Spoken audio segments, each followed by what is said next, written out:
We are live.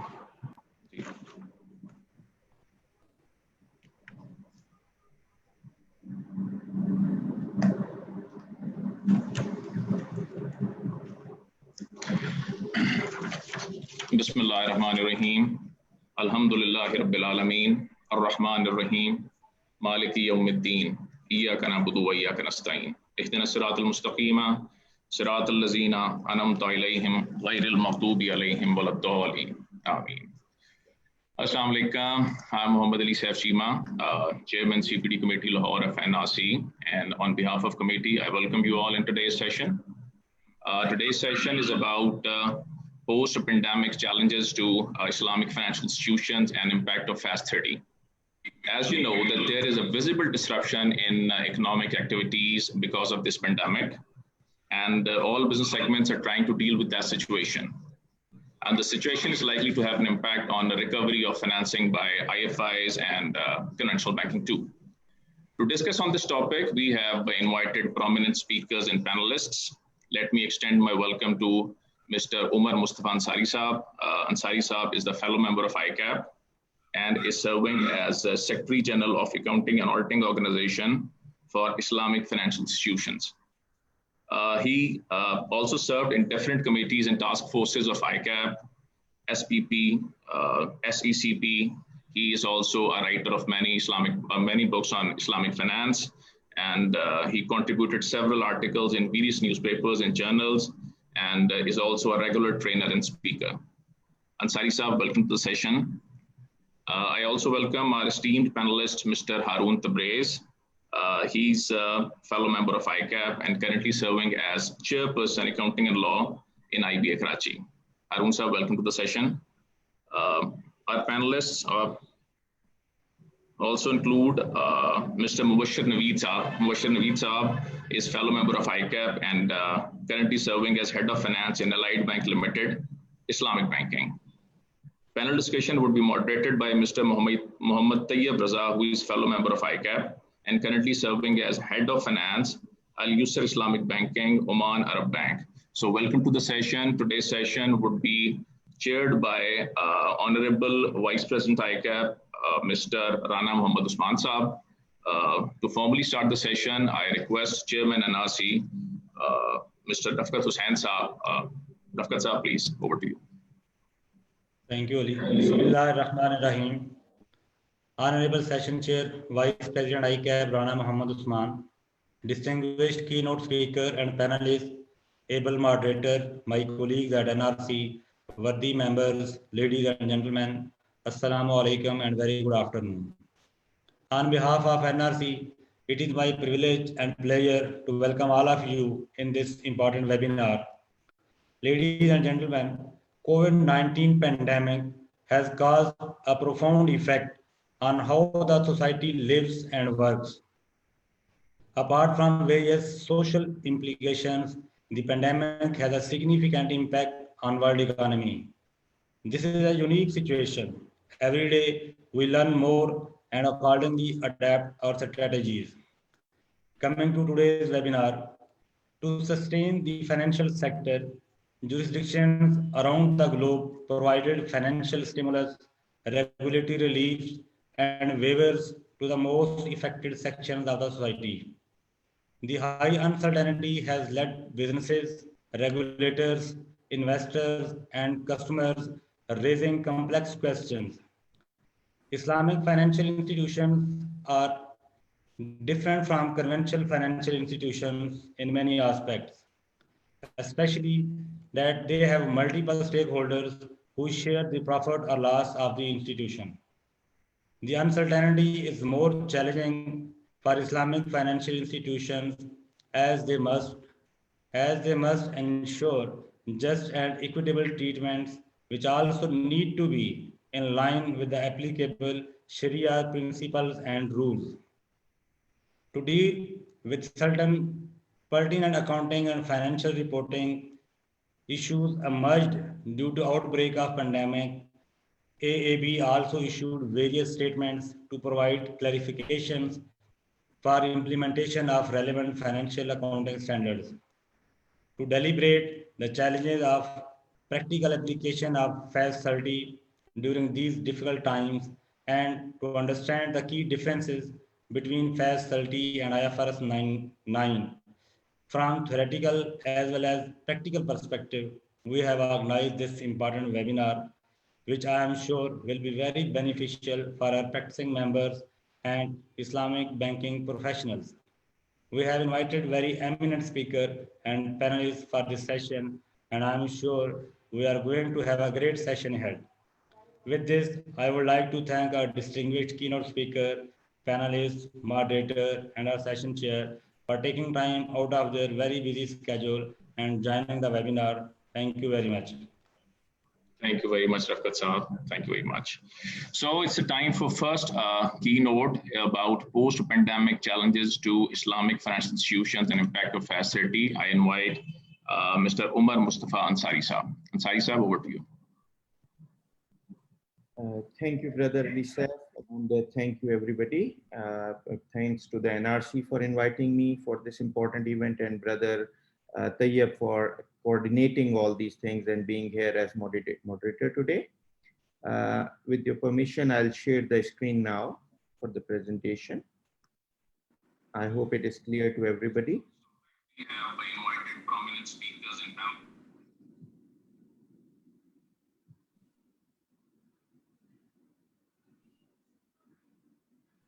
أعوذ بالله من الشيطان الرجيم بسم الله الرحمن الرحيم رب اشرح لي صدري ويسر لي أمري واحلل عقدة من لساني يفقهوا قولي. It's a pleasure for me to be with my alma mater, ICAP, NRC today. This invitation was, to be honest, very much important for me, because, you know, wherever you are, wherever you live, whatever you do, but your origin always remains in your mind. So ICAP is my origin. So anything related to ICAP always gives me an inner pleasure and inner satisfaction that I'm able to do something and I'm able to contribute something to my own institute, which enabled me to be here, whatever position I have and whatever work I have been able to do. So thanks again for inviting me for this important discussion. For sure, some of the discussion points that we are going to have today will not be very much relevant to Pakistan's industry, because Pakistan is, as of now, is in a situation where some of the accounting treatments are in line with the IFI standards, and some of the accounting treatments are in line with the local IFASs, with whatever have been implemented, and some treatments are in line with IFRS. So there is a combination, and to some extent there is a confusion as well. With regard to the legal framework, we need to understand that the 2008 circular of SBP is still valid, which says that IFI standards should be used as a guidance, and a lot of accounting treatments that we have in accounting practices and policies in Islamic banks and other Islamic financial institutions, they are still in line with IFI generally, like Salam treatment and some other treatments.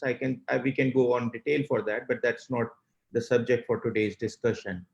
But I can understand that it's also important, not only from the perspective of what is applicable today, but we also need to understand what is the right treatment and what is the right way of doing things. And we hope that the level of adoption of IFI standards will increase in Pakistan in future. So with that, I would like to take you through initially some discussion on FAS-30, and then before that, a very quick introduction to IFI for those for whom IFI is a new name. Accounting and Auditing Organization for Islamic Financial Institutions, IFI, was formed in 1991 as a not-for-profit body. The head office is based in Bahrain. We have 140 plus active members. Total number of members is more than 210, but right now we have more than 140 active members from 37 different countries. We develop standards in 5 different areas: Sharia standards, accounting standards, auditing standards, governance standards, and codes of ethics. And in those areas, we have 115 standards which are in issue, means that these are effective as of now or have been issued yet to be effective, but does not include any superseded standards. We have three technical boards. There is a Sharia board, which develops Sharia standards. Then there are two boards on accounting side and governance and ethics side. Auditing standards are also taken care of by the governance and ethics board. We have 28. There is a long detail on that. Because we are developing standards in a number of areas. So 28 means that we are talking about 28 jurisdictions, regulatory jurisdictions that adopt at least one set of AOFI standards in full. But we have more of these. Particularly, we have like nearly total number would be more than 38 of the jurisdictions that at least adopt AOFI at some level. And since we are doing it in different areas, in different by different boards, so the level of adoption cannot be determined in one single number. And more recently, we have worked upon a full footprint analysis of AOFI's standards adoption, and we are going to launch that report shortly. So it will be available on our website after 27th. But in a nutshell, we can say that there are nearly 38 regulatory jurisdictions that consider AOFI at least at a reasonable level, either as adoption or reference, or develop their own regulations based on our regulations. With regard to accounting in particular, there are 24 jurisdictions in 22 countries that adopt our accounting standards fully. And Pakistan is one of those that we consider that they are developing their own standards based on AOFI standard. Our IFAS-1 and IFAS-2 until IFAS-4 based in Pakistan are mainly based on AOFI standards. The treatments are quite similar to AOFI standards. And as I mentioned initially, that for other areas, SPP encourages IFIs to apply AOFI standards. The standards that we develop are a package deal, means that the Sharia is the backbone, but accounting actually provides the means as to how you need to implement and record those standards. Governance standards provide the governance and control mechanism to be in place for better Sharia compliance and the additional fiduciary responsibilities that Islamic finance has. Ethics is, we believe, ethics is the core, it is the spirit of Islamic finance. So for Sharia principles and rules, you can have legal compliance, but you cannot have the real compliance unless you go to the spirit. And we believe that one of the good documents that we have produced more recently is our new code of ethics. And I recommend all professionals to have a look at it, which provides very good understanding of the ethical requirements for Islamic finance professionals. And then we have the auditing standards, which actually ensure that all these standards have been properly implemented, and and actually it includes the Sharia audit part as well. For sure, some of these areas need more discussion, but as we have a comparatively limited time, and we want to discuss maximum things within this limited time, so I'll not go in detail for some of the areas. One of this is our standard development process.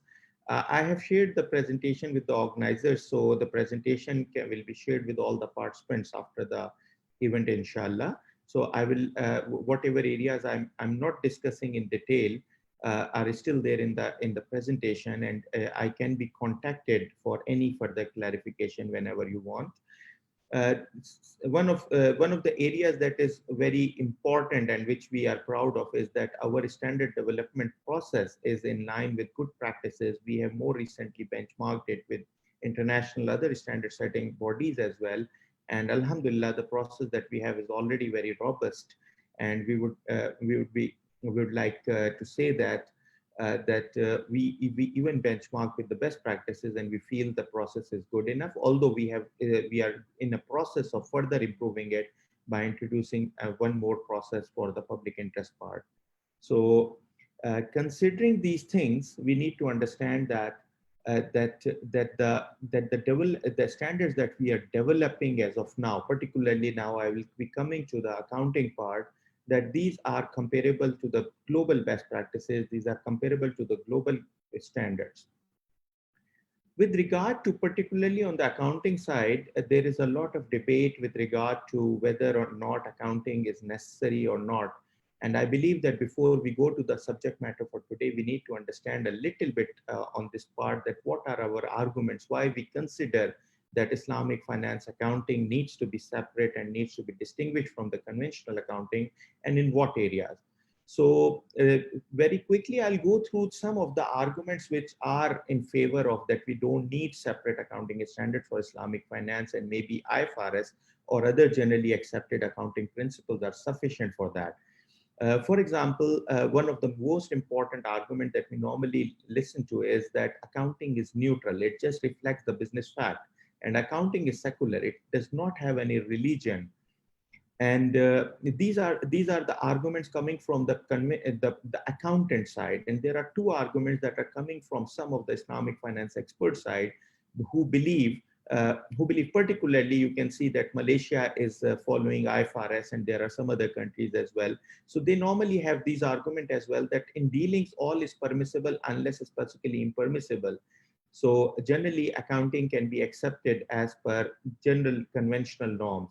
Secondly, there is an argument that accounting is post facto. It's not something that is ex ante, or it's not something that is fundamental to execution of transaction. So if the transaction is executed in a Sharia compliant manner, then whatever accounting is done, it does not affect. These are the arguments that we normally listen to from the no side, that we don't need separate accounting standards.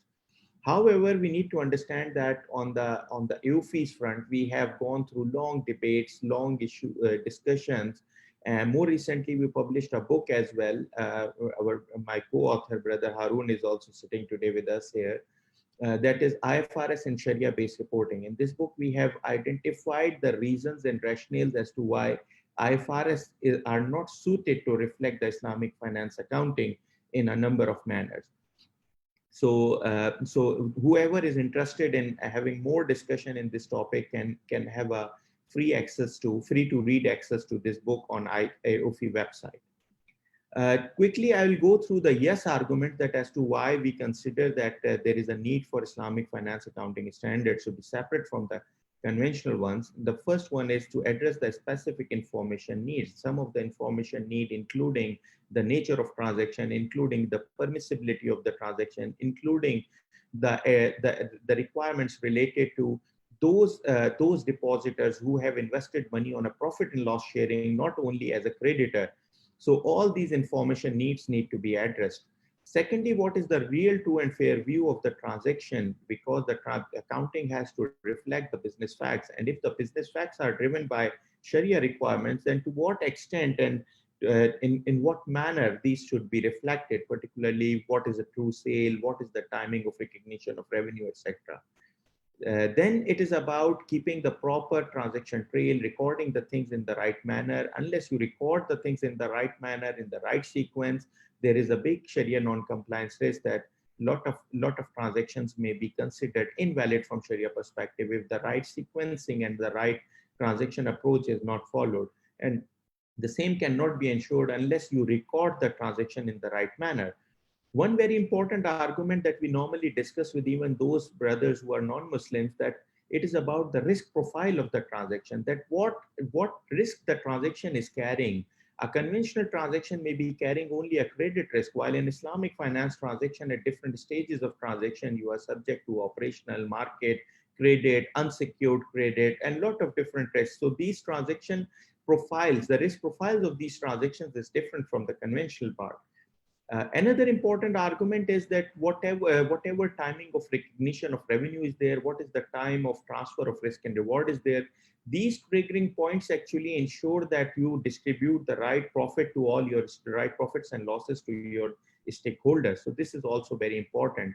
And last but not the least is the reputation risk to Islamic finance, that we need to understand this very important factor that that Islamic finance has already so much criticism. And if you follow the conventional accounting saying in substance over form that all the transactions are essentially in their economic substance the same as conventional transactions, it means that you are putting Islamic finance industry into a big reputation risk. Again, some of the topics that I will be quickly touching upon today need further discussion. So I have already recommended you the reading on that part. Very quickly, I'll go through some of the examples of the Sharia rules and principles that actually derive an accounting rule. And this is actually just a summary of some of the main considerations. For example, as I already mentioned about the timing of recognition of revenue, Sharia provides some rules which are with regard to what is the timing for risk and reward transfer. And unless the risk and reward is adequately transferred to the counterparty, you cannot recognize the revenue. And this revenue recognition timing is important for your accounting, and it's important for distributing the right amount of profits and losses to different stakeholders. Possession by agent, that what is the timing when you have a constructive possession and what is the timing when you actually have a sale. These are very important and crucial points which again determine the profits and losses and the timing of recognition of revenue. Sharia does not allow combination of two contracts or a contract and a promise. So in Islamic finance, a lot of transaction structures which are hybrid are allowed because the transactions are kept separate. So it is not possible for us that from Sharia perspective, we keep the documents separate, but we combine them together for the economic effect. Actually, we need to understand that if we do that, it's about making a hypocritic treatment, because if in Islamic finance, when two different documents are made or a bunch of documents is made, it's not only there to make fool of people, it's actually to be executed in the right manner. So we need to understand that these different transactions have different economic effects, and each one of them needs to be accounted for separately. Islamic finance, for sure, you know, the origin is prohibition of riba. If there is prohibition of riba, it means that the receivables cannot be discounted. Receivables cannot be sold against cash. They cannot be adjusted against cash. A receivable or any other monetary asset, there are a lot of conditions on that.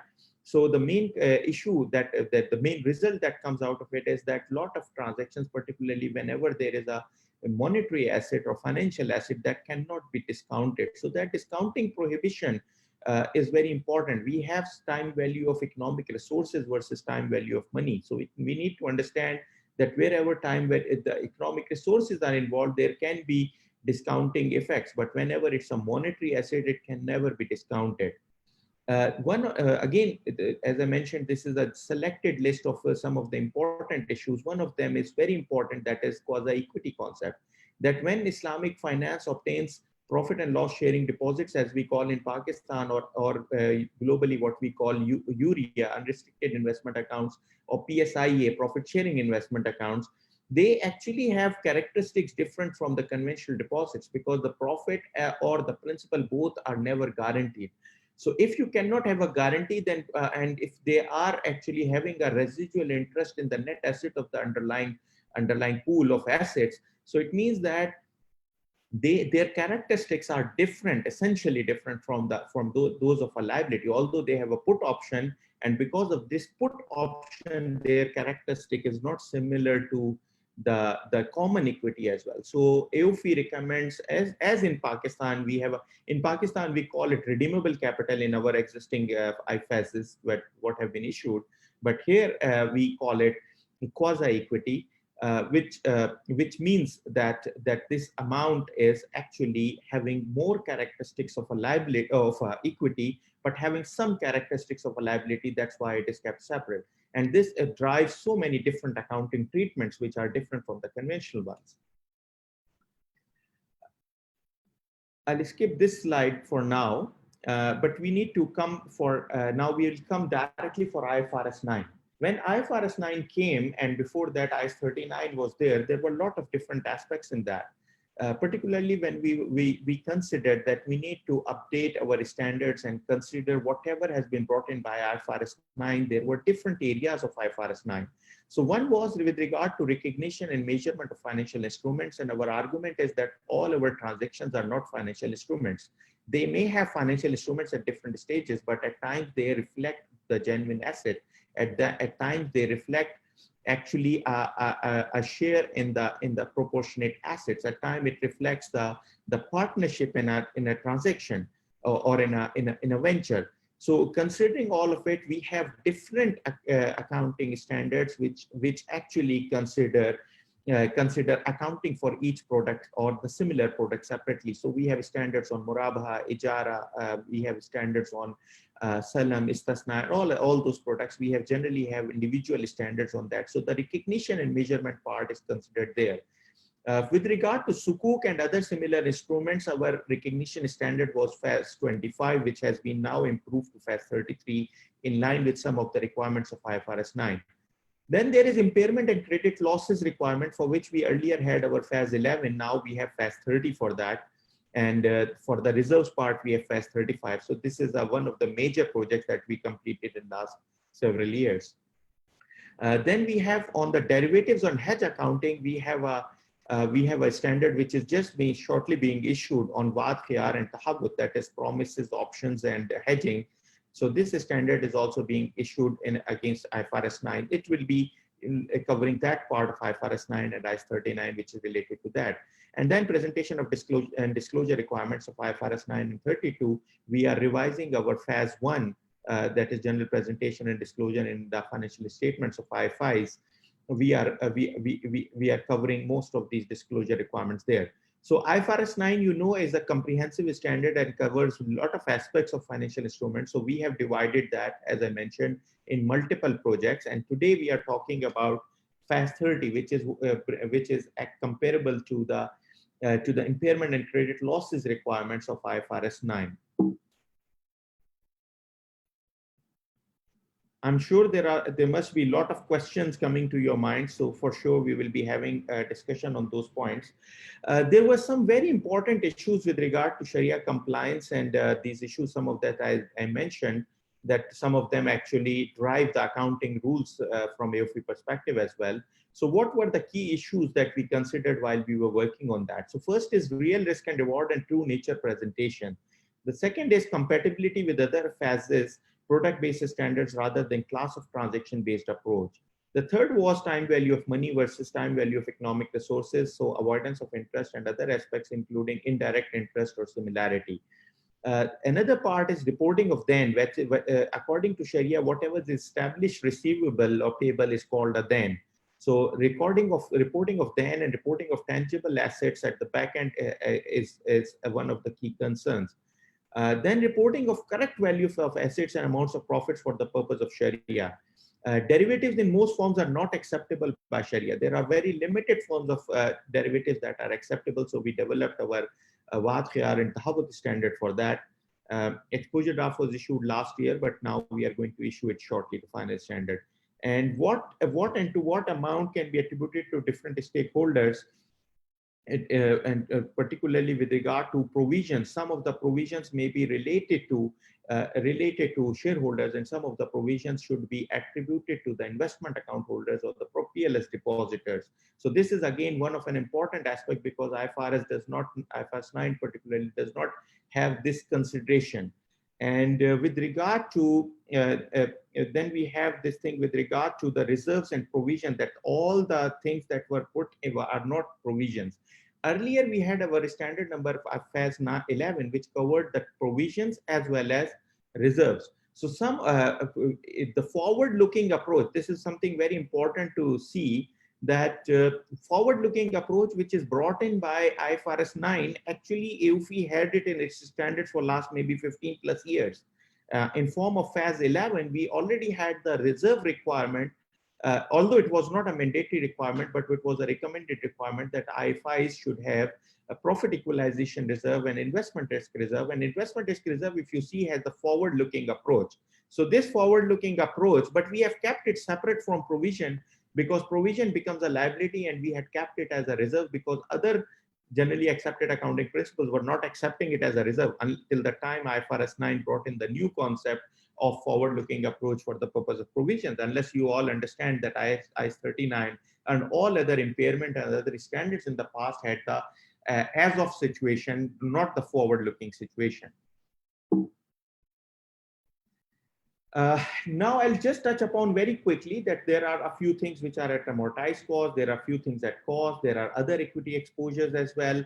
So if you see, from our perspective, the transactions, all the Islamic finance transactions are not the same. For example, Ijara, in Ijara, the substantial risk and reward incidental to ownership according to Sharia remain with the lessor till the end of the lease. So according to IFAS-2 in Pakistan and according to our old FAS-8 and in line with our new FAS-32, the treatment in the hand of the lessor is that the lessor records the tangible asset in its book. So can we say that it is also subject to credit risk? This might not be technically correct, because if on one hand you are recognizing a tangible asset and on the other hand you are saying that it is subject to credit risk and you start booking expected credit loss on that, based on the approach that is applicable on the financial instruments, that might not be the right treatment. So this is again one of the important consideration, that we understand that different type of products of Islamic finance and at different stages of transaction, the assets and assets are subject to different risks.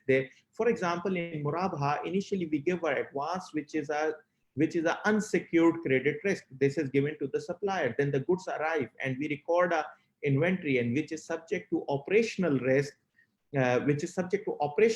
as well as market risk, because the value can go down. And then it is sold to the customer, which is subject to a secured credit risk. All these situations are different. So an inventory cannot be subject to credit risk. Inventory has to be recorded subject to a net realizable value. Similarly, an asset in form of a Ijara asset should be subject to impairment. It should not be subject to expected credit losses. So our standard FAS-30 is called impairment, credit losses, and onerous commitments. And according to this, all assets, projects, etc., which are not receivable similar to IS-36, so this should be subject to impairment treatment in line with IS-36. And those receivables, which are like in form of receivables or in form of monetary assets, they should be subject to expected credit losses approach in line with IFRS 9.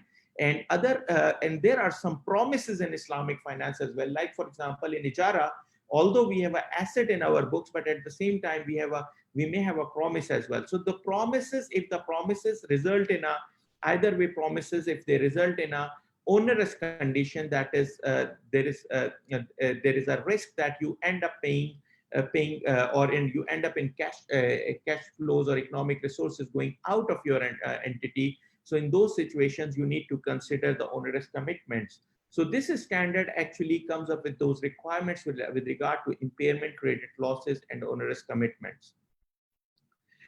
Some of the slides here I will skip. I will touch upon the PER, profit equalization reserve, and IRR requirements under FAS-35, that we still go for further forward-looking approach for the sustenance and the long-term continuity of the banking system, Islamic banking system. So we still have this not as a mandatory requirement, but as a preferred requirement, that Islamic financial institutions should still continue to record, although some of the old IRR, investment risk reserve, that was maintained by Islamic financial institutions may be transferred to provisions, because earlier the provisions and impairment were not forward-looking and now they are forward-looking. So some of the forward-looking aspect that was covered as a reserve rather than provision may be transferred to that.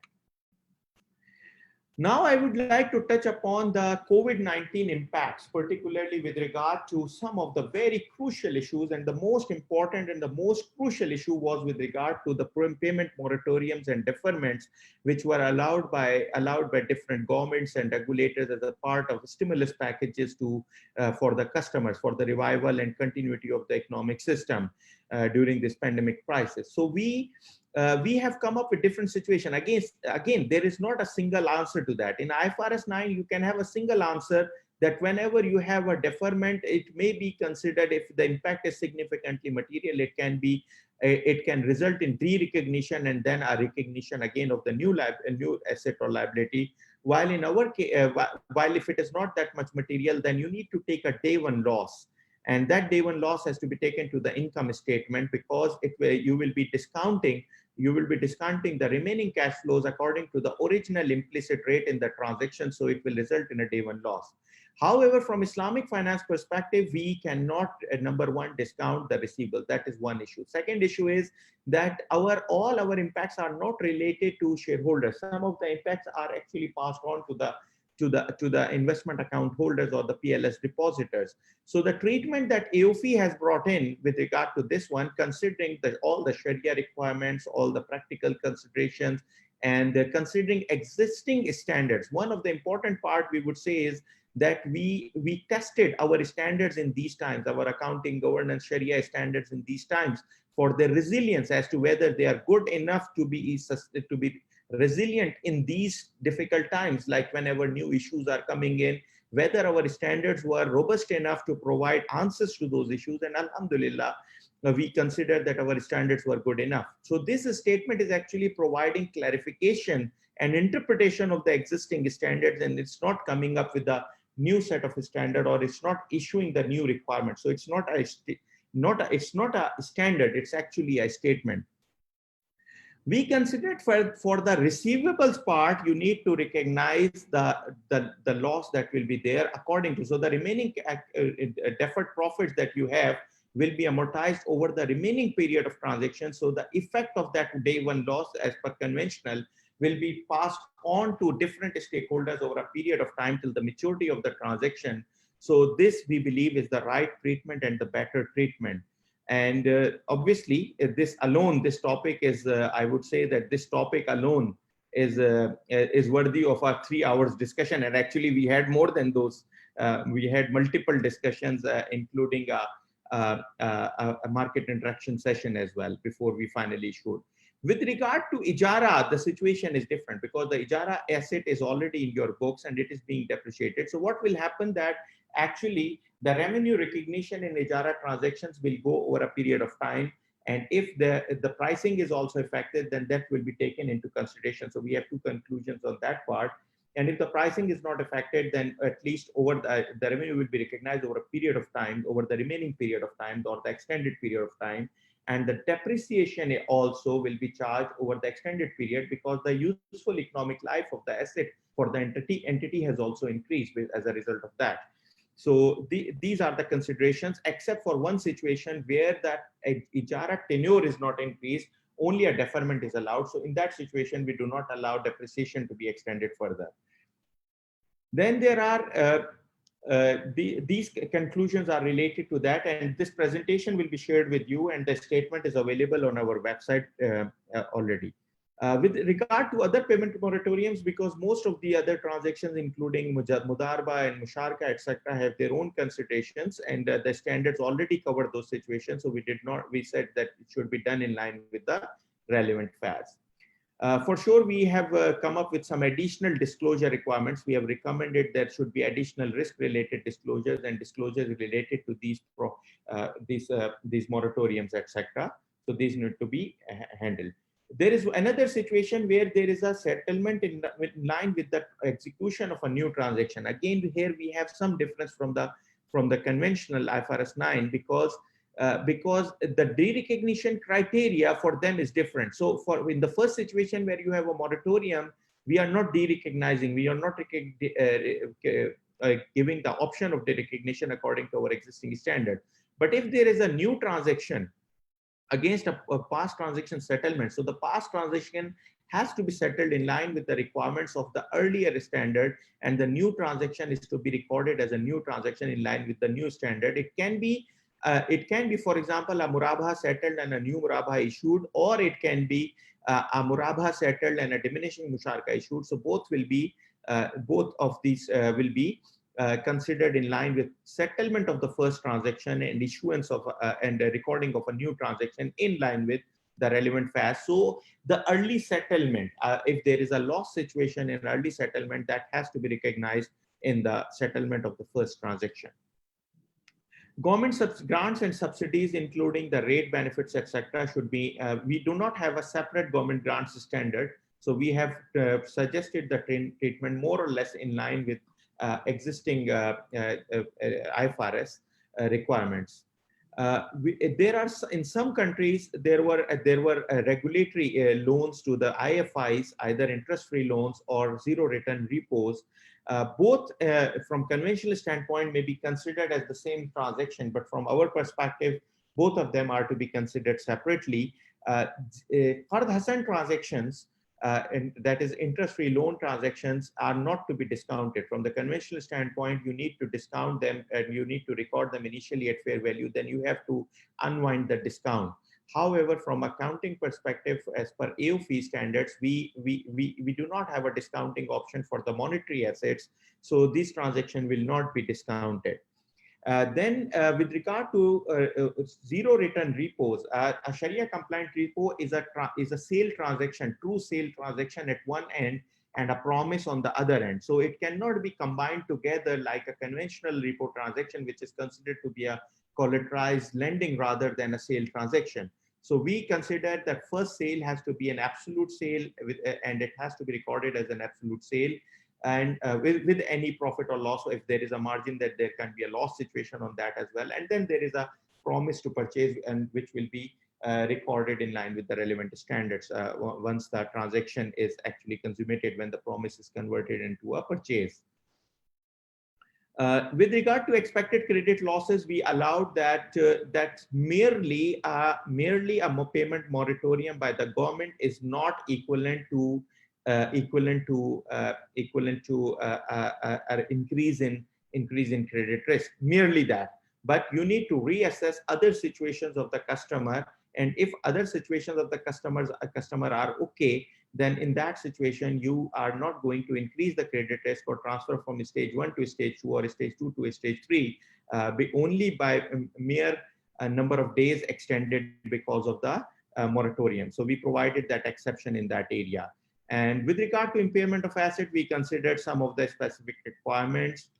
I'll skip some of the important things. One important aspect is significant and prolonged decline in value of investment. Again, more or less similar to what we said on the expected credit losses. We said that merely an increase or delay in payment or increase in number of days is not a reflection of the fair value through equity. So if you have in line with our FAS-25, if you had an investment which is carried at fair value through equity, and you have a formula for significant and prolonged decline in value, then in that situation you can consider these number of days not to be counted for that purpose.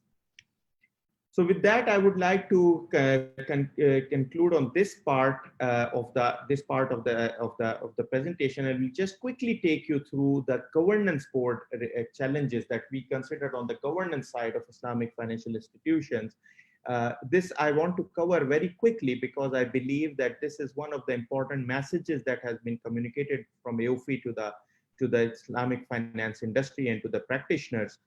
We identified the role of the board of directors and other organs of governance, and we considered that they need to be more active and proactive in this time. With regard to the payment moratoriums and deferment, we mentioned that even if it is not a regulatory requirement, but according to the teachings of Quran and teachings of Islam, the Islamic financial institution should provide payment moratoriums and deferment to their customers. And this should be done voluntarily, even if it is not a mandatory requirement, it should be done. With regard to the Sharia governance, we identified some of the important aspects that we noted are coming up in these difficult times, and Sharia board and other Sharia governance organs have to be more active in this time, particularly with response to the issues and with regard to all of these settlements and reschedulings, rollovers, etc. One very important aspect we identified is about the considerate and fair dealing with the employees in these times, that organizations and Islamic financial institutions should try and endeavor their best to make sure that the dealings with employees in these times are fair and considerate. They should avoid firing employees to the maximum extent possible. They should avoid reducing salaries to the maximum extent possible. But if it is inevitable because of the business facts and realities, then it should be done on a fair basis, on a transparent basis, without any biases and without any sort of bias. And then we identified a very important point that Islamic financial institutions around the globe have their own charity funds coming out of impermissible income, and it is the right time that they use charity fund for these purposes, and we believe that this is one of the important aspects. with that, I would like to conclude, and I tried to shrink the presentation and reduce the time. But you know, this was a very important and detailed subject, so I'm not sure that I was able to like completely stick to the time requirements. But my apologies for that. But thanks for giving me this opportunity. Thank you very much, and I'm available for further discussions and questions. Thank you very much. Thank you very much. Thank you very much, Umar Saab, for giving us such a detailed and insightful presentation in such a short time. We know that we have time constraints. So it's a time for panel discussion. I request Mr. Muhammad Tayyib Raza, who is FCA and Head of Finance at Al Yusr Islamic Banking, Oman Arab Bank, to take over the session. Tayyib Saab. Thank you very much, Ali, for giving me this opportunity to moderate this session. And a very warm welcome to our panelists again. I believe we are fortunate to have a very well-balanced panelist from regulator, from academia, from the industry. So we'll have the listeners find it a very useful discussion. So let me start my discussion with Mr. Mubashir. So Mr. Mubashir, of course, being an industry professional, you have quite a good watch on the industry numbers.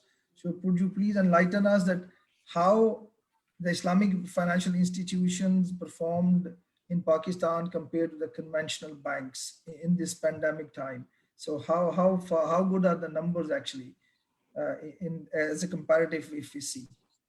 Yeah, thank you, Tayyib. Basically, it is a fact that Islamic banks are very younger as compared to conventional banks globally and especially in Pakistan.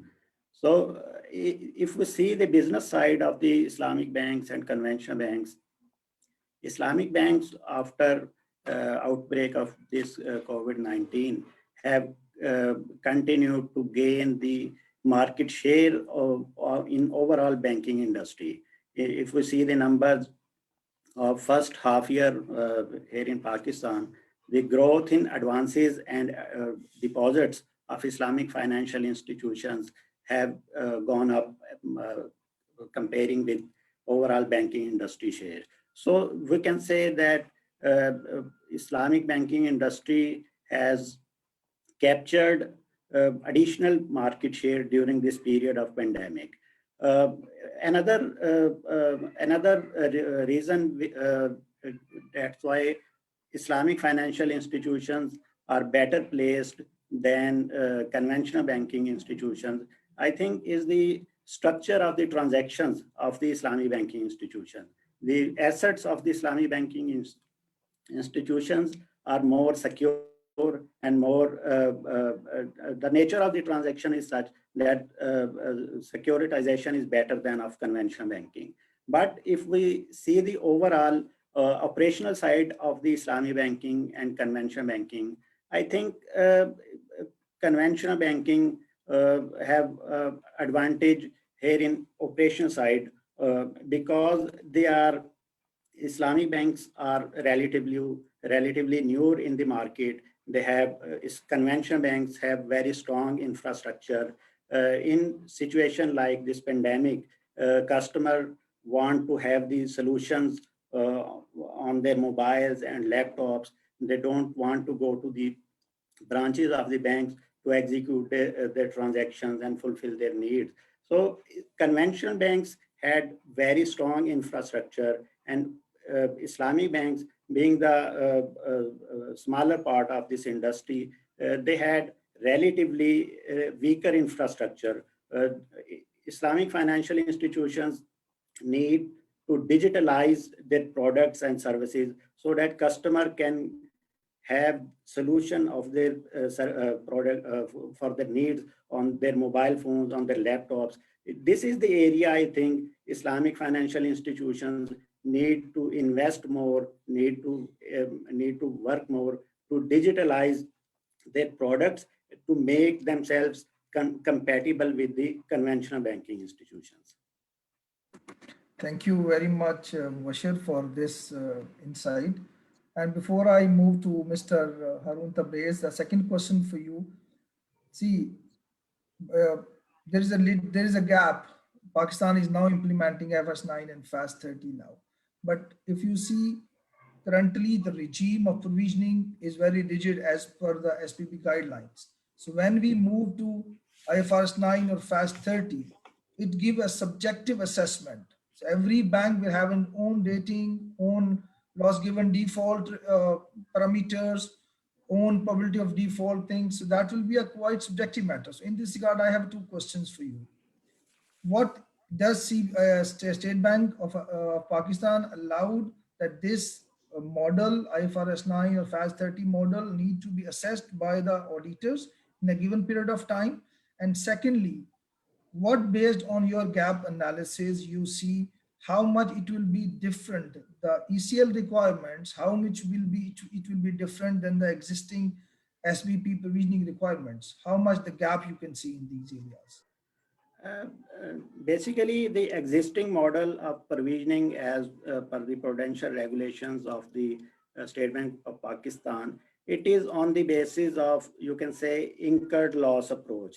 When you have, when your assets have gone into default, you need to provide for debt against that default. But in the ECL model, banks can better prepare themselves for the future expected losses, and especially after the financial crisis of 2008, it was the need to make a such model that financial institutions have don't have to take sudden losses, which will be very harmful for their financial health and for their bottom line. Expected credit ECL model basically suggests that you assess your assets on every reporting period and create reserves so that any unexpected loss which may occur in the future will be helpful for the financial institution to absorb that shock. On the other side, when in Pakistan, IFRS 9 or FAS-30 is going to be implemented, I think there will be an issue because it has to be implemented retrospectively. And when you will implement it retrospectively, you will have to take a huge amount in the reserve, and that is going to hit your retained earnings. And basically, you have to comply with the minimum capital requirements and capital adequacy ratios also. So the weaker banks, which have lesser equity base, may suffer in this situation.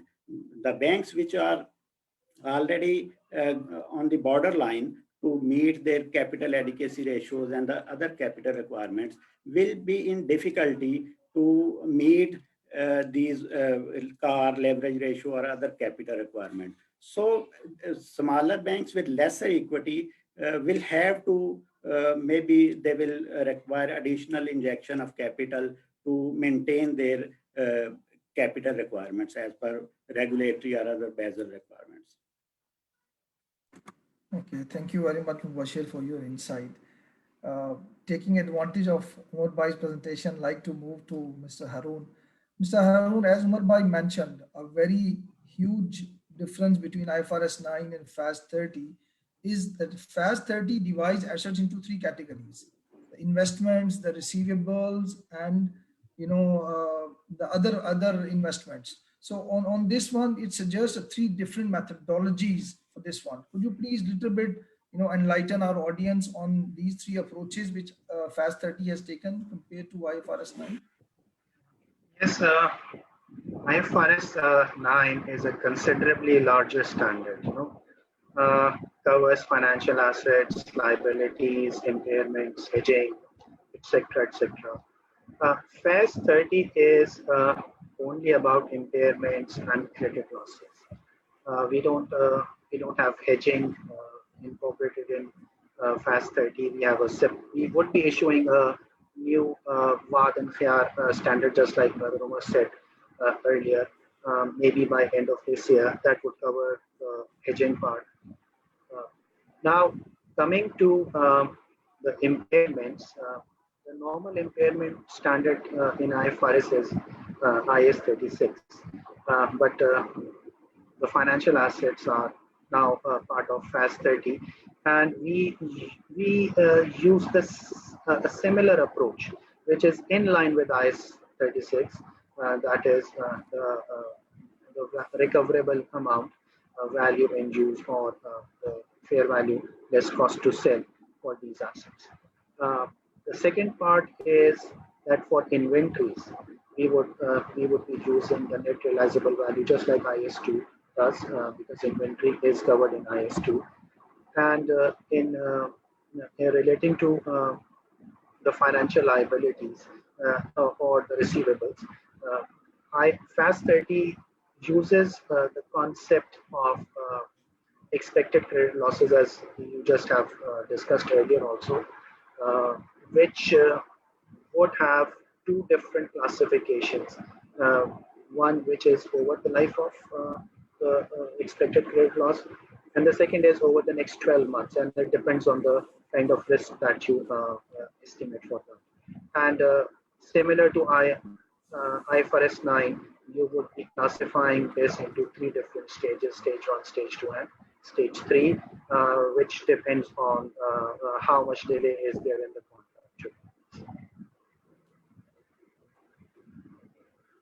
Very much, sir. I'll come back to you. I'll engage Umar Bhai for another question. Umar Bhai, in your presentation, you have highlighted a very important aspect. That is that on the balance sheet of the Islamic financial institutions, there are some instruments, of course, high equity instruments that are not present in the conventional financial instruments. And FAS-30 allows that some of the ECL to be charged to the equity holders as well. This is a big deviation which for the Islamic financial institutions compared to IFRS 9. I would like a little bit more discussion on this point, because this will affect the investment account holder or the participating account holders in this case. So a little more discussion, I believe, from your side will help our audience to understand this point. Thank you, Brother Tayyip. Now, if you allow me, just to go a little bit back, what is the contract between a urea account, or the what we call in Pakistan PLS deposit account, and the bank? The contract is profit and loss sharing. Your money is invested in a pool of assets, and that pool of assets actually belong to you. Actually, you have a residual interest in that. So according to whatever formula we have, and particularly in Pakistan, I would say that the pool management guidelines that were issued in 2012, these are one of the best available in the world, if you see, and they're very comprehensive and very clearly identifying what are the respective risk and reward attributable to different stakeholders. So, so we need to understand that if I have taken money from you and invested into some avenue, and if there is a loss, if there is no breach of contract from my side, or there is no negligence on my part, then that loss pertains to you. So these losses are pertaining to the investment account holders or the PLS depositors. Now, what is the stage when that can be passed on? If there is a final loss situation, or it can be passed on at a different stage situation. In Pakistan, as of now, it is allowed to be passed on at the final stage only. But according to AOFI Sharia standard and according to AOFI accounting standards, it has to be passed on from time to time. So what our standard says on this side is that whenever you have a loss, for example, if you had investment of 100 and that investment was 80% funded by the investors and 20% by the shareholders. So in that situation, 20% of the loss, if the loss is without negligence or breach of contract on part of the bank, then that 80% loss has to be passed on to the customer. Now, this means that, and this is universal, the rule is universal. If you from Malaysia to Saudi Arabia, if you find out the rule remains the same, that these losses are pertaining to that. And however, how these are actually implemented in different countries might be different. So in a nutshell, that loss is attributable to that. Now, again, we recommend the practice that we have is the better practice, because we are going for the forward-looking approach, because we are not going for one-day losses. What happens that if there is for the whole time, I do not book a loss, and at one given point of time, there is a final write-off situation. So I pass it on the whole write-off as of that date to those account holders. So what will happen that in that given month or in that given quarter, some of them may end up in a loss or a significant loss of earning because we were not prudent in our accounting. So the standard recommends a prudent basis of accounting in which this is done in an important manner. Brother Tayyib, if you allow me 1 more minute on a very important point, that previously we need to understand that previously accounting standards, conventional ones also did not allow a forward-looking approach. They said whatever you need to book is as of position, what is a loss as of. However, they come up with a future position, and what was the accounting justification for that? One justification was that the European Union was asking for it, so accounting standard set is developed standard as per a requirement of European Union. But the second answer to that is that there was a justification, technical justification, and the technical justification was that whenever we do a transaction in banking, we have a rate that is charged, and the rate includes the credit risk element, and the credit risk element that I'm charging in my revenue, it is building up in my revenue. So that credit risk element includes the credit risk till the maturity of the transaction, till not as of the balance sheet date. So whatever credit risk I'm carrying till the maturity of the transaction should be, since it is part of the revenue, it should be part of the expenses as well. That is the right matching concept. That was the technical justification for this forward-looking approach. We applied the same forward-looking approach while developing FAS-30. So the same applies there, that today I am distributing profit to my customers, but there is a risk that there will be a credit loss going forward after 2 years or 3 years in the same pool of assets that is there. So till maturity, the risk of loss, whatever is there, should be spread evenly over a period of time. And that is what our accounting treatment is. Thank you भाई, thank you very much. हमारा एक question है, हमारे एक member ने एक point की तरफ इशारा किया है. उन्होंने कहा कि आपकी प्रेजेंटेशन के अंदर तकाफुल का एलिमेंट मिसिंग था, और इस्लामिक सर्विसेज के अंदर तकाफुल भी एक इम्पॉर्टेंट हिस्सा है. तो थोड़ा सा अगर आप तकाफुल के ऊपर थोड़ा सा गाइडेंस दे दें तो that will be good for the audience. According to AOFI, for all our standards, we consider a definition of Islamic financial institutions, and that includes takaful, mutual funds, other Islamic capital market institutions, in addition to banks, as well as it includes a window or a department or a division that functions as an Islamic financial institution within a conventional bank. So the definition is the same. What we do, we generally develop standards on an overall basis, like our framework applies to all of them. However, with regard to specific requirements on accounting, we issue a separate one. So in our governance standards statement or our accounting standards statement, whatever we have mentioned applies to takaful as well. But we know that this issue of payment moratoriums was not related to takaful. It was more related to banks and similar Islamic financial institutions who are doing banking or similar to banking services. So in a nutshell, unless there is a very specific requirement, we do not identify it separately. As of now, we have 4 accounting standards on takaful. One handles the general presentation and disclosure. Then there is one on contributions, surplus, and provisions and reserves. We are undergoing a comprehensive revision project, and inshallah, shortly we will be issuing exposure draft of the new standard, which will be considering the requirements of IFRS 17 as well. जी हारून भाई, मेरा आपसे question ये है कि FAS-30 जो है वो एक सब्जेक्टिविटी देता है हर बैंक को, हर इस्लामिक फाइनेंशियल इंस्टीट्यूशन एक सब्जेक्टिविटी देता है कि वो अपना एक रेटिंग मॉडल डेवलप करे, अपना एक PD डिफाइन करे, अपना LGD डिफाइन करे. तो ये सब्जेक्टिविटी है, उसकी वजह से हर बैंक्स के यूनिफॉर्मिटी नहीं आ पाएगी इस सारे के अंदर. यूनिफॉर्मिटी जो है वो this is very important for reporting and presentation purposes. इस इशू को, इस कंसर्न को कैसे एड्रेस करता है FAS-30 और रिपोर्टिंग साइड के अंदर से? पर्सनली आई डोंट थिंक कि इससे कोई बहुत बड़ा डिफरेंस पड़ता है. सब्जेक्टिविटी का जब हम वर्ड यूज करते हैं तो we go into one extreme. It's actually not like that. Subjectivity is about the process itself.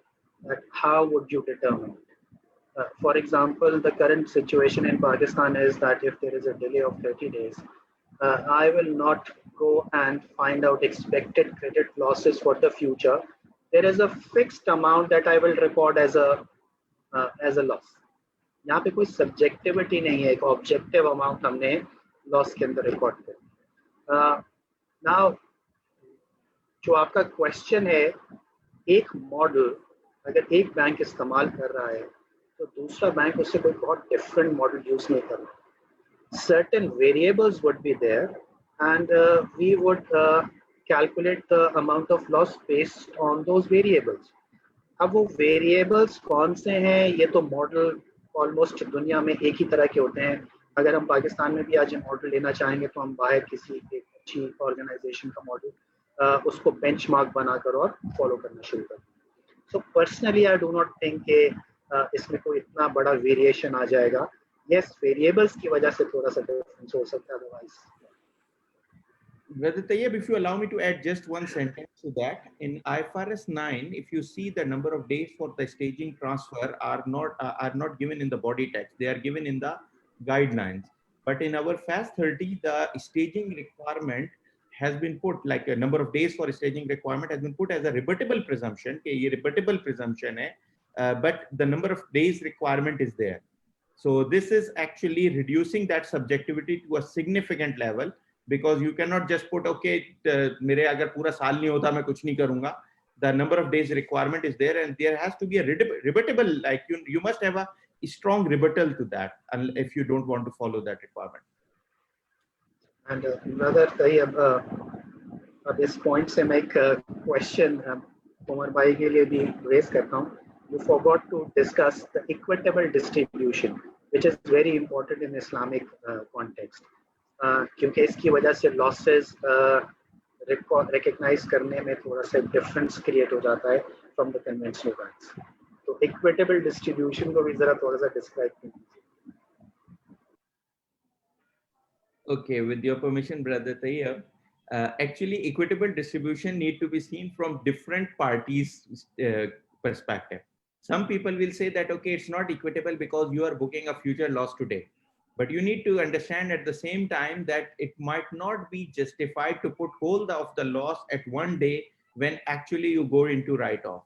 So actually, some people have a view that there should be no loss till the time you don't do it. Similarly, what would be the ratio of income? Like, for example, today I have an investment of 500 and tomorrow maybe I may have an investment of 50,000.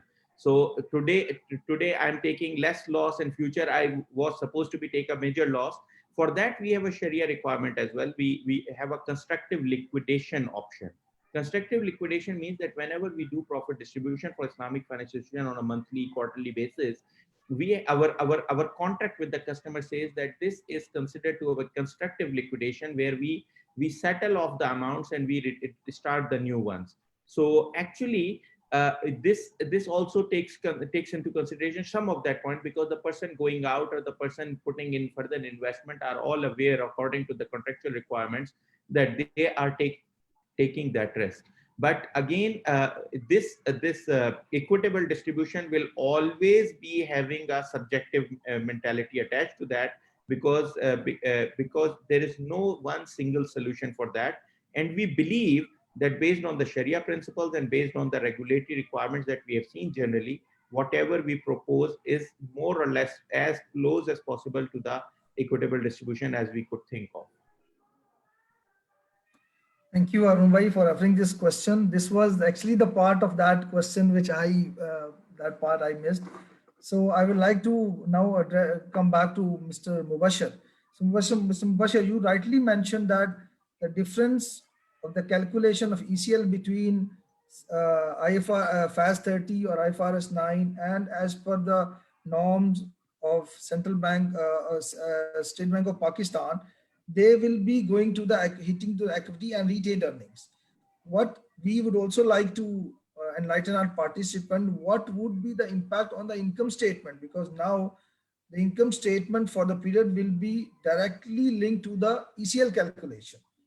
The calculations of as prudential norms will not go to your income statement anymore. So can you please, based on the gap analysis, on any surveys you have done, what is the likely impact of the income statement of the banks in Pakistan based on the new ECL calculation?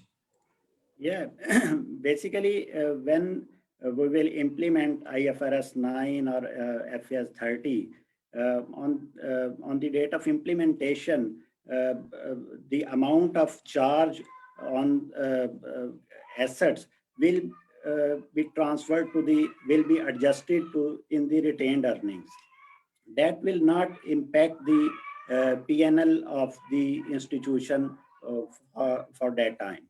But the charge you will account for during the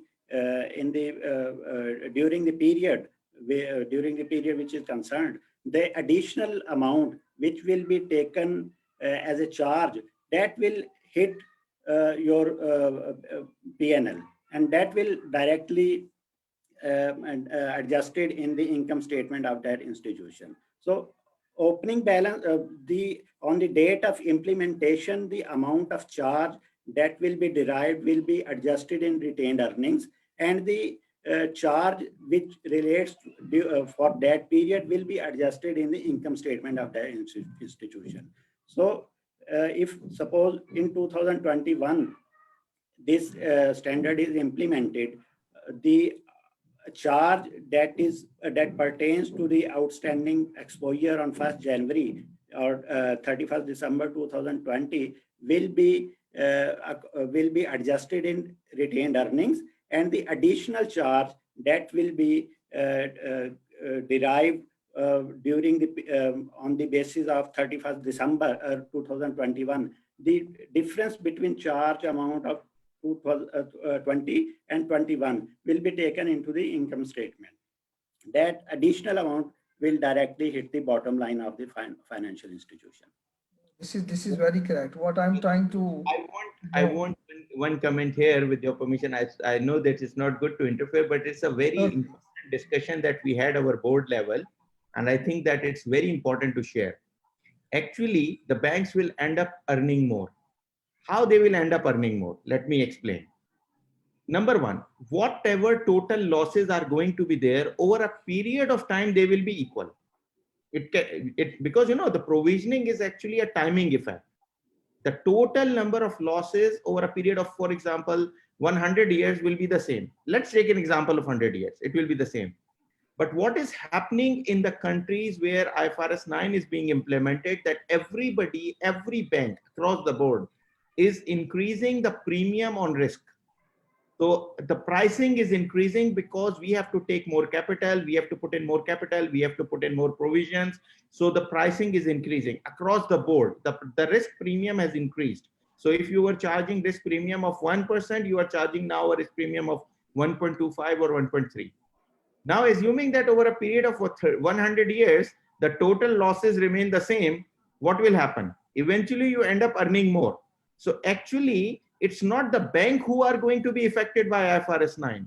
It's actually the customer and the economic system that is being affected by IFRS 9. This is a very important debate that we need to understand, that it's actually impacting the customer and the banking system and the economic system. It's actually adding up to the profit of the banks eventually.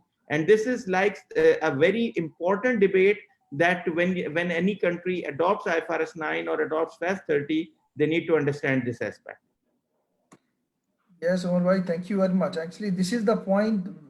From this perspective, I raise the concern of subjectivity, because we have seen this by the implementation of IFRS 9. The profits are now in the hands of the banks. Banks can control their profitability by changing their rating models, by changing their probability of defaults and loss given defaults. So if one customer which is in stage 2 to stage 3 movement can impact the bank significantly much more than it was earlier before.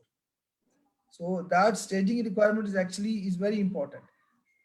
Okay, Omar bhai, let's further discussion. There is a concept of SICR, significant increase in credit risk, in IFRS 9. And based on those, every central bank has issued some guidelines how to monitor it. The significant increase in credit risk, the guidelines are given. Is there any such guidelines are available from AOFI attached with FAS-30? There was a conscious decision on our part that we do not want to issue any guidelines as of now. We want to issue guidelines after some time when these things are actually tried and tested. Till the time guidance is not available according to AOFI framework, you can refer to IFRS or other country standards if they are not contravening Sharia. So till the time that is not there, but with regard to number of days requirement for significant increase, we have made it part of the standard, not issued guidelines separately, but rather only this part about a number of days, which is one part of the significant increase in credit risk.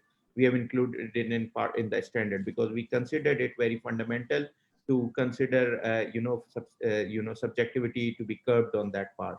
But other than that, we know that we need to issue some guidelines, but we are waiting because what happened in some countries, it was adopted, but for some countries it's still not adopted, and because of COVID, we have further given some time because this year was the year when it was supposed to be adopted for the first year, but for some countries where regulators required, it was adopted earlier. But because of COVID, we allowed further time on that. So I cannot say that we have a comparative study of data available as of now. So it may take 1 to 2 years, after which we will be able to issue guidelines if needed. Otherwise, for the time being, whatever guidance is needed, you can refer to IFRS. So Bashir, any such guidelines are available or issued by State Bank of Pakistan to monitor the significant increase in credit risk? In that case, even the customer is stage 1 or stage 2, but based on the significant increase or certain parameters given by the State Bank, it can be classified or downgraded to the next level of staging. Basically, as per prudential regulations of State Bank, provision is required to be charged at the level of stage 3. That is proposed in FAS-30 and IFRS 9. But after implementation of these standards, IFRS 9 or FAS-30, your every asset will be tested for the impairment or tested for the ECL. So even your asset has no significant increase of credit risk, you have to test for impairment, test for ECL, and account for that charge into your PNL. Umar Sahab rightly said, although if we see in totality, there will be no extra charge which will be taken by the financial institutions, and it will be only timing difference. After implementation of these standards, financial institutions will be accounting for the charge in advance to prepare themselves for any unexpected shocks that may happen in future due to any type of circumstances. Okay, thank you very much, sir. Now I have an academic question to Mr. Harun Tabriz. Sir, when a student of finance open the IFRS 9 and try to compare with FAS-30, it will find that two very basic things are which IFRS 9 discuss, like the business model of an entity, equity-based securities, debt-based securities, and SPPI criteria. Nothing we find those equivalent in FAS-30. I believe there will be some conscious, discussion on this one, not included into this one. Can you just highlight on this point? The concept is, and this is the question which students ask me also. It's not right when you say that these I would say products are not there in IFRS 9. The Sharia compliant products, they are termed differently in FAS-30. So yes, we would have the same concepts, but with slightly different terminologies. The only difference is that we have a separate class of equity, you would say, and the quasi-equity, the unrestricted investment accounts, which the IFRS does not recognize. The deposit holders, the profit and loss depositors. So that would be the only difference. Otherwise, I don't see any difference in the products. When you compare both of them, there is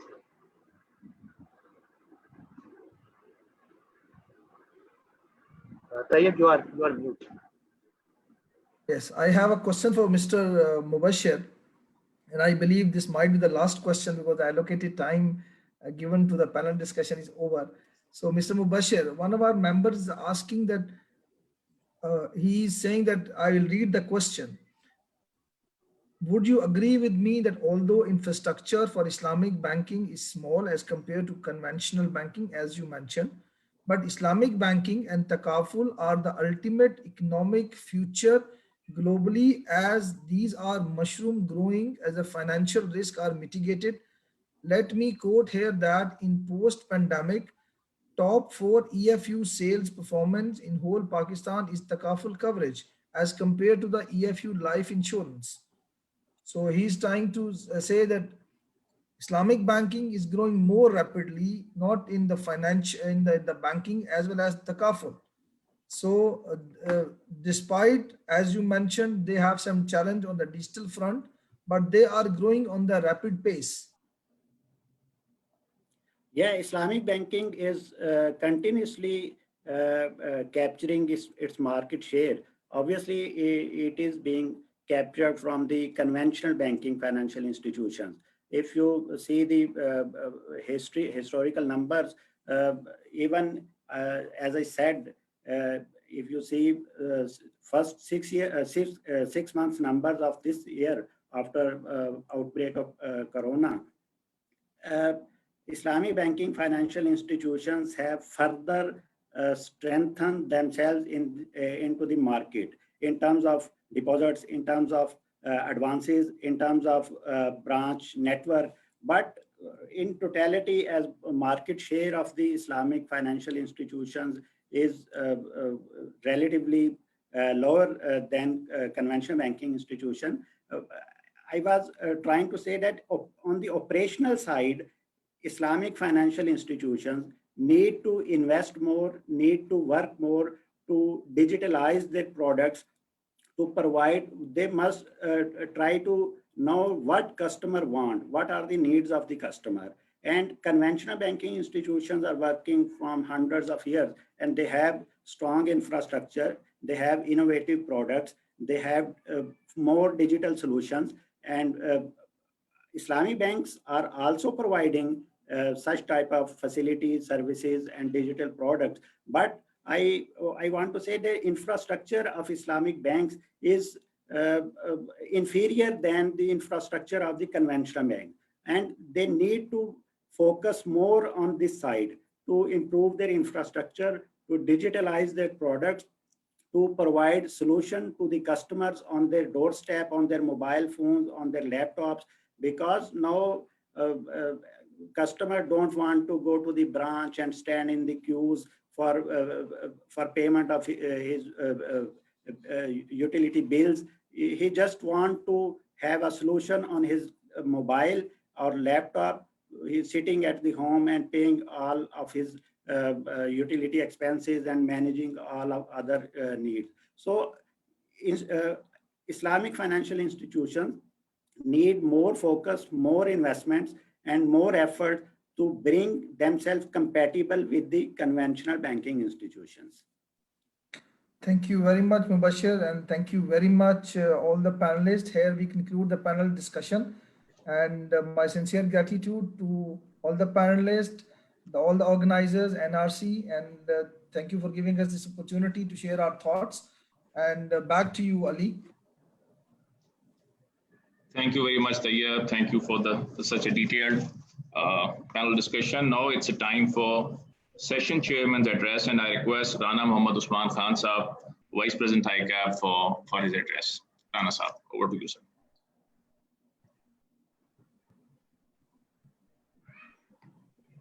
Thank you very much, Ali.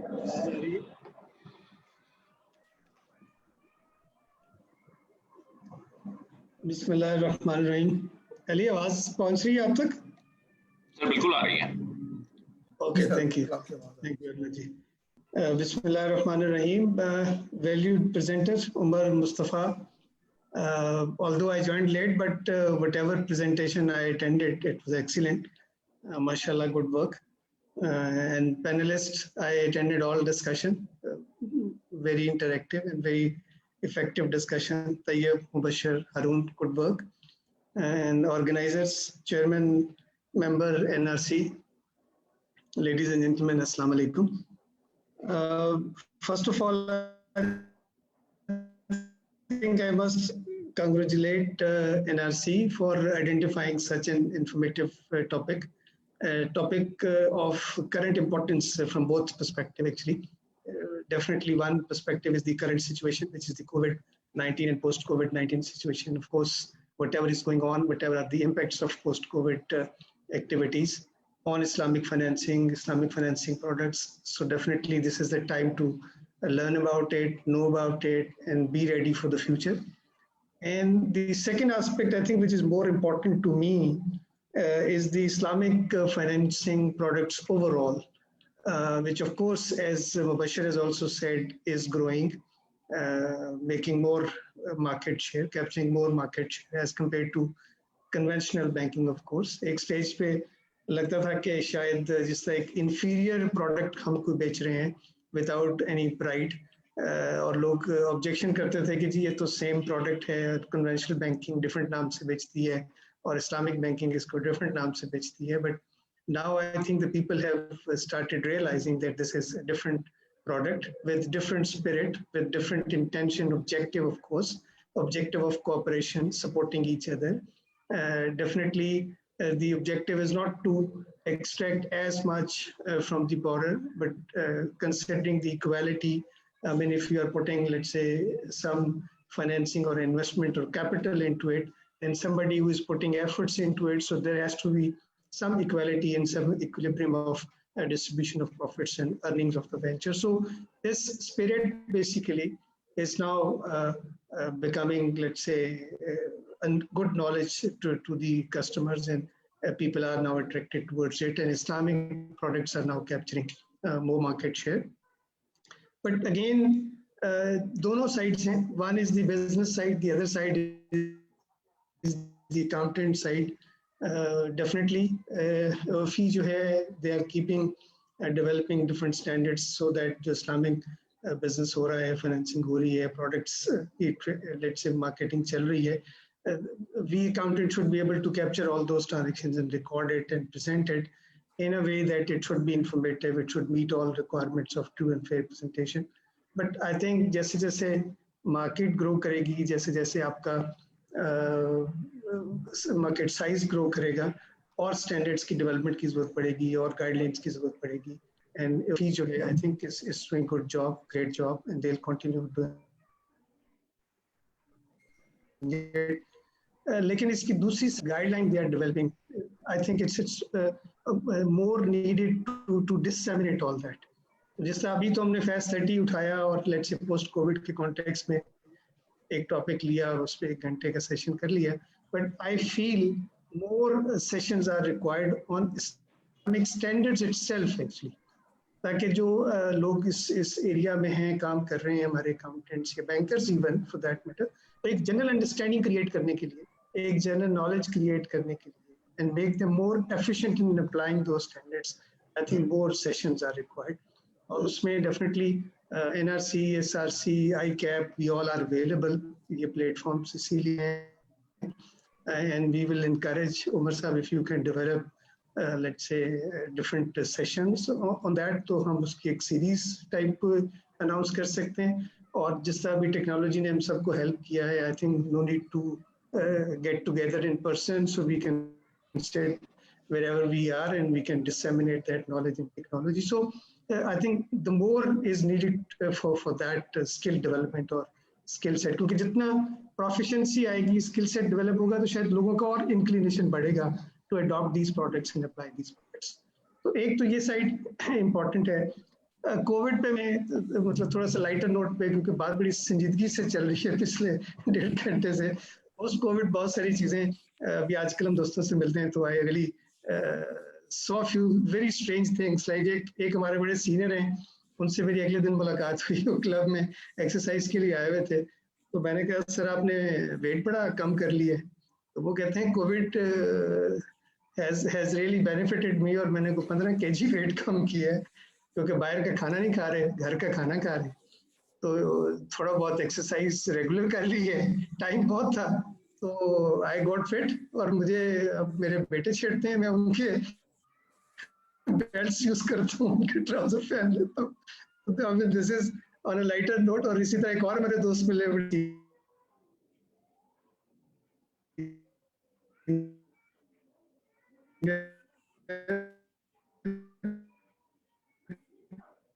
तो मैं बड़ा हैरान हुआ. मैं कहता हूँ आपसे बड़े दिनों बाद मुलाकात हुई है. कहते हैं I was in northern areas. Now he is setting up his own tourism company basically. जो relations वो वहाँ build करके आए हैं. तो he thought कि मैं कोई अच्छे tourism plan कर सकता हूँ. तो definitely I can get into that business. तो लटे नोट पे मतलब इस कोविड ने हमें benefit भी दिया है, but definitely things are on a critical path. और एक criticality है. It is there. It will remain there. We have to be vigilant. We have to be careful. Of course, norms हम exercise कर रहे हैं. मेरा ख्याल आप सब लोग इस चीज़ को appreciate करेंगे कि शायद हमने पिछले 3-4 महीने से जब से चीज़ें थोड़ा open up हुई हैं, ease out हुई हैं, हमने किसी से shake hand उस तरह से नहीं किया the way we used to do it. Hugging नहीं की. हम तो ये नॉर्थ में या लाहौर के एरिया में तो अक्सर इस बात को कहते हैं कि जी अगर मिले और एक दूसरे को गले न लगाए तो ऐसे लगता है जैसे मिले ही नहीं है.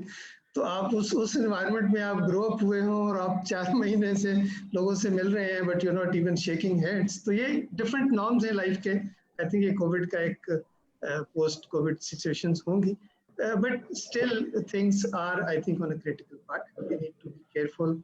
We still need to exercise a lot of care in offices, in our life. Although चीज़ें ease up हुई हैं, like अभी हमने नॉर्थ में 2 इवेंट्स किए हैं. I really appreciate NRC and CASA for that. CASA का हमने एक्सपोर्ट्स काला किया है 20.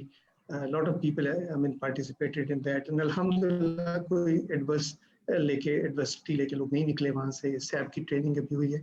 But still things are not opening up to that much. But और इसका definitely business पे impact है. इसका borrowers पे impact है, इसका lenders पे impact है. और अगर वो इस्लामिक साइड पे डेफिनेटली है तो उसको हमें देखना चाहिए. And we need to critically examine, be vigilant, be careful of that. एक चीज मैं और जो सोच रहा था इस सारी डिस्कशन में, उमर साहब if you can help us out, I think आप और मुबश्शिर और हारून इस पे ये तैयब मिलके एक अच्छा काम कर सकते हैं.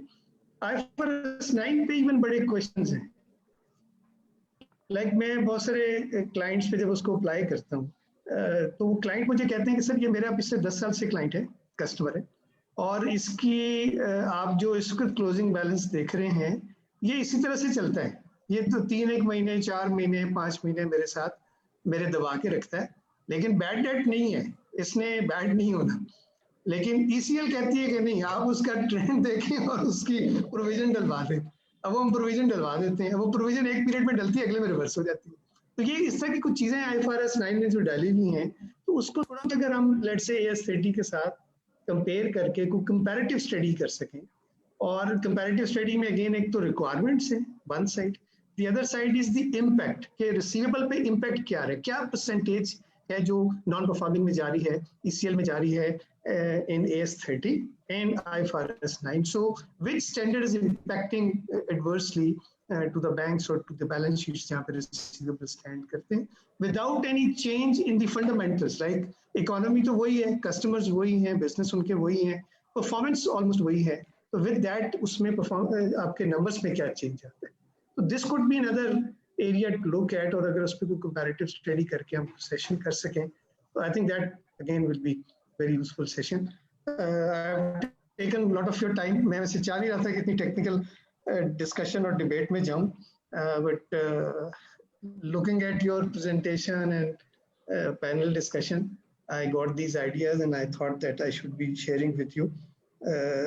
Thank you very much once again. A lot of appreciations to the organizers for having such an informative session. बहुत शुक्रिया sir. Appreciation to all of for sparing this much time and I mean putting all these efforts, and Lord be careful and Allah should I mean. Thank you very much sir. Thank you very much sir. Thank you very much. इंशाल्लाह sir कोशिश करेंगे इंशाल्लाह जो आपकी suggestions हैं उसको भी हम देखें. और ये जो आपने सीरीज ऑफ वेबिनार की बात की, हम रिक्वेस्ट करेंगे हमारे आपने जो आइडेंटिफाई ज़ाहिर अंसारी साहब हैं और हमारे पैनलिस्ट हैं हारून साहब हैं, मुबशिर साहब हैं. So with this we conclude today's session, and let me thank our Vice President ICAP, Rana Osman Saab, Ansari साहब, हारून तपरेज साहब, तैयब साहब, मुबशर साहब। अभी थैंक यू करना बड़ा आसान हो गया सर वेबिनार पे, नहीं तो आपको और फिर लेकिन हम मिस भी करते हैं कि वो अमीन, जाहिर है हम मिस भी करते हैं कि हम प्रॉपर उस तरह से एक्नॉलेज हम कर नहीं पाते जिस तरह हमारे पैनलिस्ट और जिस तरह सारे माशाल्लाह हमारे सारे फेलो मेंबर्स हैं। तो बहुत शुक्रिया, और इंशाल्लाह टाइम अच्छा आ रहा है और अच्छा इंशाल्लाह और आएगा, और फिर हम फिजिकल एक्टिविटीज कुछ तो मैं रिज्यूम की हैं, कुछ और इंशाल्लाह आगे से कंटिन्यू करेंगे। तो बहुत शुक्रिया हमारे स्टाफ का, हमारे जो फेलो मेंबर्स हैं जिन्होंने हमारे साथ ज्वाइन किया है। So thank you very much, बहुत शुक्रिया। ओके जी, सबको अल्लाह हाफिज जी, अपने अपनी ख्याल रखिए, अल्लाह सबको अपनी हिफाजत में रखे, अल्लाह हाफिज।